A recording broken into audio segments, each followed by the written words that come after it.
안녕하세요. 중년 스토리에 오신 것을 환영합니다.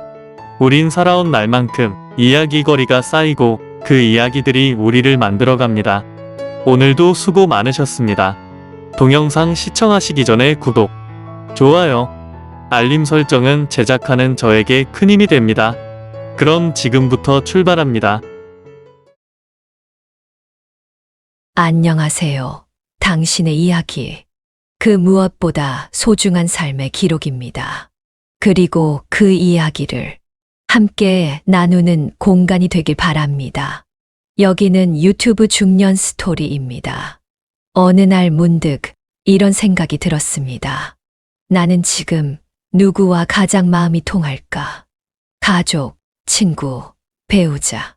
하지만 그 중에서도 나의 마음을 온전히 들어주는 사람은 누구일까 생각해 봅니다. 중년이 되면 우리는 많은 것을 지나옵니다. 아이를 키우고 가정을 돌보고 사회 속 역할에 충실하며 그 사이 나 자신을 잊고 살았던 시간들. 그런데 문득 어느 날 누군가가 다정한 눈빛으로 내 이야기를 들어줄 때 가슴 한켠이 울컥해지는 걸 느낍니다. 말없이 웃어주는 그 사람. 말끝마다 힘들었겠다라고 공감해주는 그 사람. 그렇게 시작된 인연은 어느새 감정의 깊은 강을 건너 생각지도 못했던 관계의 문을 열기도 하죠. 오늘은 그 이야기를 해보려 합니다. 중년 여성 이성 친구가 성관계로 이어지는 이유. 그 안에 담긴 외로움과 위로, 그리고 삶의 진실에 대해서요. 비난도 판단도 아닌 이야기입니다. 그저 삶의 한 조각을 있는 그대로 마주보는 시간. 여러분과 함께 나누고 싶습니다. 제1부는 중년 여성의 심리적 변화에 대해서 이야기해봅니다. 우리는 인생의 절반쯤을 지나고 나서야 비로소 나라는 존재를 다시 들여다보게 됩니다. 중년이라는 시기는 그렇게 찾아옵니다. 소리 없이, 그러나 분명하게. 한때는 아내로, 엄마로, 딸로, 누군가의 이름으로 불리며 살아왔습니다. 매일이 분주했고 누군가를 위해 바쁘게 움직였죠. 하지만 그 시간이 지나고 나면 문득 고요가 찾아옵니다. 그리고 그 고요 속에서 나 자신이 보이기 시작합니다. 그런데 말이죠. 그동안 너무 오래 잊고 지냈던 나를 마주하는 건 생각보다 낯설고 어쩌면 조금은 외로운 일입니다. 자녀는 성장해 떠나고 남편과는 오래된 습관처럼 말이 줄어들고 하루하루는 비슷한 일상의 반복. 누가 잘못한 것도 아닌데 나는 점점 혼자인 듯한 기분에 익숙해집니다. 그 사이 몸도 변합니다. 갱년기가 찾아오고 호르몬의 변화가 감정을 흔듭니다. 감정이 예민해지고 눈물이 많아지고 사소한 말 한마디에도 마음이 휘청거립니다. 하지만 누구에게 쉽게 말할 수가 없습니다. 이 나이에 이런 감정을 꺼낸다는 게 민망하잖아요. 그래서 더 조용해집니다. 말을 아끼고 감정을 묻어두고 그렇게 정서적 고립이라는 벽 안에 자신을 가두게 됩니다. 하지만 그 누구보다도 사랑받고 싶은 나, 이해받고 싶은 나는 여전히 살아 있습니다.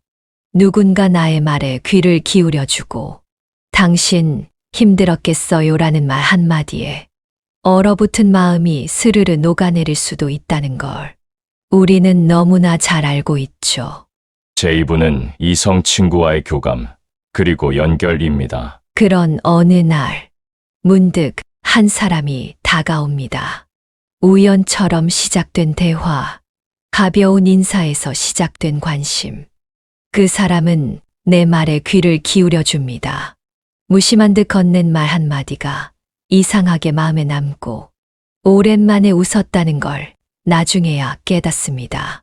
가족도 친구도 알아주지 않던 내 마음을 그는 듣고 이해하고 공감해 줍니다.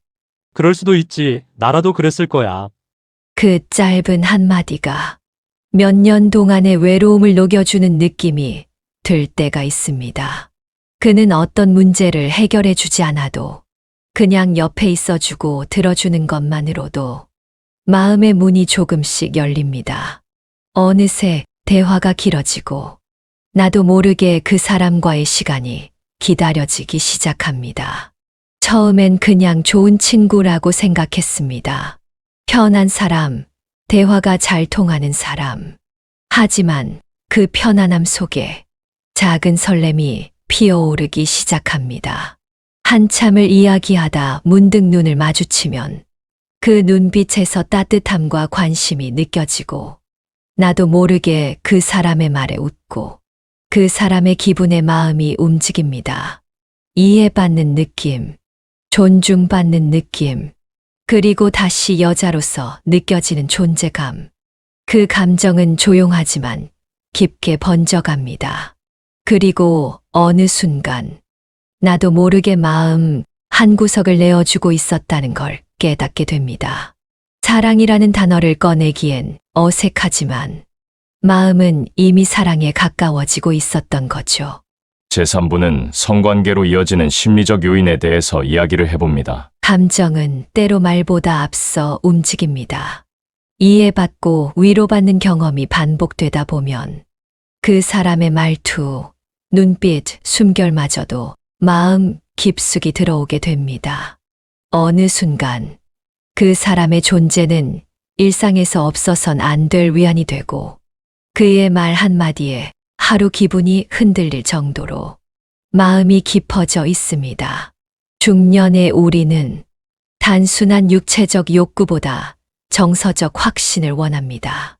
누군가 내 손을 잡아주는 그 순간, 괜찮아, 너는 여전히 아름다워라고 말해주는 그 눈빛에서 존재의 가치를 확인받고 싶은 마음, 그리고 그런 마음이 조용히 서로의 거리를 좁히고 마음에서 시작된 연결이 몸으로 이어지는 일은 아주 자연스럽게 일어납니다.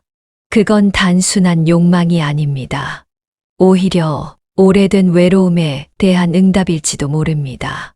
나는 지금도 누군가에게 필요한 사람일까? 나를 여자로 바라봐주는 사람이 있다는 게 위안이 되는 건 잘못일까? 그 순간의 관계는 때로 사랑보다 더 깊은 치유와 위로를 주기도 합니다. 누구에게도 말할 수 없던 아픔, 숨기고 살았던 결핍을 그 사람과의 온기로 덮을 수 있다면 그건 단순한 관계 그 이상일 수도 있습니다. 하지만 동시에 그 감정의 무게를 혼자 안고 가야 할지도 모른다는 걸 어렴풋이 알고 있기에 그 사랑은 언제나 조심스럽고 아련합니다. 제4부는 그 이후 관계의 방향성에 대해서 이야기를 해봅니다. 감정이 깊어지고 마음이 열리고 서로의 온기를 나누게 되었을 때 그 다음은 어떻게 될까요? 중년 이후의 관계는 젊은 날의 사랑처럼 마냥 가볍게 이어질 수 없습니다. 삶의 무게, 책임, 가족, 사회적 시선, 현실이 감정을 덮고 때로는 감정보다 더 큰 결정을 요구합니다. 그 사람과의 관계를 계속 이어가야 할까? 아니면 여기서 멈춰야 할까? 이 질문은 결코 쉬운 선택이 아닙니다. 어떤 사람은 자신의 인생을 다시 설계하며 새로운 길을 택하기도 하고 어떤 사람은 지금 이 감정을 가슴속에만 간직한 채 조용히 일상으로 돌아가기도 합니다. 그리고 많은 이들이 이렇게 말합니다. 그 사람이 나를 다시 살아있게 해줬어요. 짧았지만 그 시간 덕분에 다시 나를 사랑하게 됐어요. 중요한 건 그 사람이 내 인생에 어떤 의미였느냐가 아니라 그 시간을 통해 내가 나를 어떻게 바라보게 되었느냐입니다. 이 관계가 사랑이든 위로든 혹은 지나가는 인연이든 그 속에서 내가 느낀 감정은 진짜였고 살아있던 나의 증거였습니다. 그리고 결국 우리는 또다시 나라는 존재로 돌아옵니다. 이제는 누군가의 아내, 엄마가 아니라 한 사람의 여성으로, 한 인간으로 내 감정을 외면하지 않고 나를 더 잘 이해하게 된 이 시간이 앞으로의 삶을 더욱 깊고 단단하게 만들어줄 것입니다. 감동적 엔딩 멘트입니다. 우리의 삶은 늘 누군가를 위해 살아오다. 어느 순간 조용히 멈춰섭니다. 그리고 그 멈춤 속에서 비로소 진짜 나를 다시 만나게 되죠. 때론 외로움이, 때론 누군가의 따뜻한 눈빛이 내 안의 여자로서의 나, 한 인간으로서의 나를 깨우기도 합니다. 그 모든 감정이 비난받을 것이 아니라 인생의 한 페이지로 이해받을 수 있다면 우리는 더 이상 외롭지 않을지도 모릅니다. 당신의 이야기, 그 무엇보다 소중한 삶의 기록입니다.